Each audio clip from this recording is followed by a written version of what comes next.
સમાચારમાં આગળ વાત કરીશું પાટણથી। પાટણના એપીએમસી માર્કેટયાર્ડ રાધનપુર અને સમી ખાતે ભારતીય જનતા પાર્ટી તાલુકા સંગઠન દ્વારા આયોજિત વિકસિત ભારત જી રામજી જનજાગરણ અભિયાન અંતર્ગત મંડળ કાર્યશાળાનું આયોજન કરવામાં આવ્યું હતું। આ કાર્યશાળામાં રાધનપુર વિધાનસભાના ધારાસભ્ય લવિંગજી સોલંકી ઉપસ્થિત રહી કાર્યકર્તાઓ સાથે સંવાદ કર્યો હતો। જે આ કાર્યક્રમમાં વારાહી માર્કેટયાર્ડના ચેરમેન ભેમાભાઈ ચૌધરી સહિત પાર્ટીના આગેવાનો અને કાર્યકર્તાઓ મોટી સંખ્યામાં હાજર રહ્યા હતા। જે આ પ્રસંગે સાંતલપુર, રાધનપુર અને સમી તાલુકાના ભાજપ કાર્યકર્તાઓ તથા હોદ્દેદારોની હાજરી વચ્ચે સંગઠનમાં નવી જવાબદારી આપવામાં આવેલા કાર્યકર્તાઓનું સન્માન પણ કરવામાં આવ્યું હતું। જે રાધનપુર સમી એપીએમસીમાં ભાજપ કાર્યશાળાનું ઉદ્ઘાટન કરવામાં આવ્યું હતું, જેમાં વિકસિત ભારત જનજાગરણ અભિયાન યોજાયું હતું। જે ધારાસભ્ય લવિંગજી સોલંકીનો સંવાદ આપવામાં આવ્યો હતો। જે ભાજપ કાર્યકર્તાઓ અને હોદ્દેદારો ઉપસ્થિત રહ્યા હતા અને નવી જવાબદારી પામેલ કાર્યકર્તાઓનું સન્માન કરવામાં આવ્યું હતું।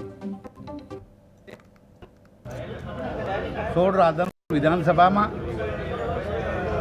જે આપણા ગુજરાતના પનોતા પુત્ર અને વિશ્વ નેતા મોદી સાહેબે જે મનરેગા યોજના હતી એને વિસ્તૃત વિવરણ કરીને એમાં ઘણો ઉમેરો કરીને એનું નામ જી રામજી યોજના આપવામાં આવ્યું છે।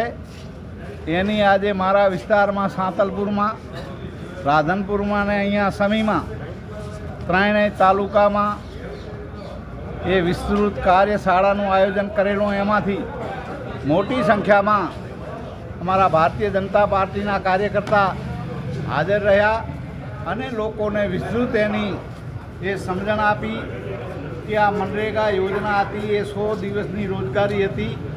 જ્યારે આ જી રામજી કી યોજના જે છે એમાં 125 દિવસ અને તે ઉપરાંત ખેતીની જ્યારે સિઝન આવે ત્યારે 60 દિવસ એક્સ્ટ્રા ગણીને 185 દિવસની એ રોજગારી આમાં મળવાની છે। અને એ પણ એ ગામ સભામાં એમાં જઈને ગામના લોકો ઠરાવ કરે એ રીતે આના કાર્યો પણ થવાના છે। ઘણા કાર્યો આમાંથી જળ સિંચાઈના કામો હોય કે કોઈ બી કામો આમાંથી ઘણા અન્ય કામો થવાના છે।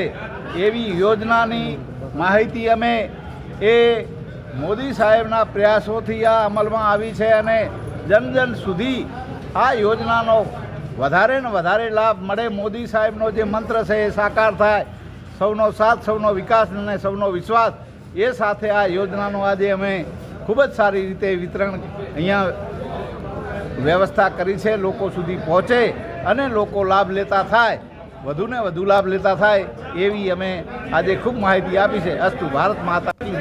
આજે